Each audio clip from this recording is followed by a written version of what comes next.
Biz азыр Сузак районундагы Дүйшөнкул Шопоков атындагы орто билим берүүчү мектебинде турабыз. Бул жерде жамгыр жааган учурунда чатырынан мына ушундай тамчы агат.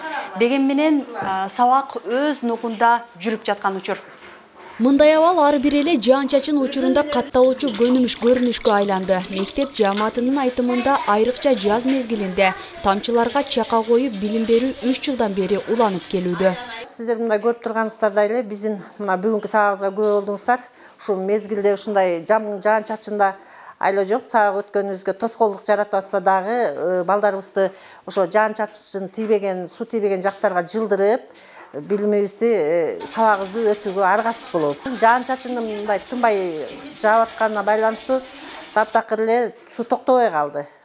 Бир аз эмелерибизди коюп алып, чака эмелерибизди коюп алып өтүшкө туура келди. Мектеп 2005 жылы ишке берилген. Деген менен 19 жыл аралыгында эле класстык бөлмөлөрдүн полдору чирип, чатырлары жараксыз абалга кептелгендиктен буга чейин эле алмаштырылган болчу.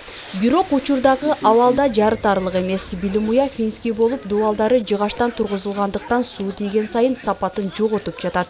Панелдердин ичиндеги жыгаштар да чирип баратат, полдор да чирип баратат. Жанагыл биз буга чейин бир 6-7 класстын полун алмаштырганбыз, ошондо панелдерди көргөнбүз да биз.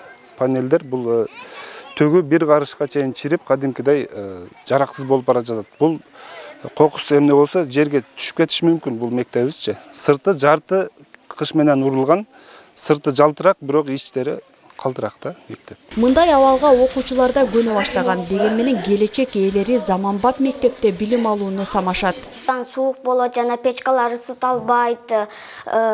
Biz olsa üşügөнүбүздөн курткаларыбызды кийебиз, курткалар менен жазышта кыйын болот, кийин эшикти ачып койсок суук болот, жаап койсок ным болуп, жыттар жыттанат. Жазында болсо февралдан баштап жамгыр жааганда потолоктордон тамчы түшүп, китептерге тийип, парталарга тийип, кийимдерибизге тиет. Мен 4-класстын окуучумун, мен телевизордо көргөндө жаркыраган мектепте дагы жылуу мектептерде окугум келет.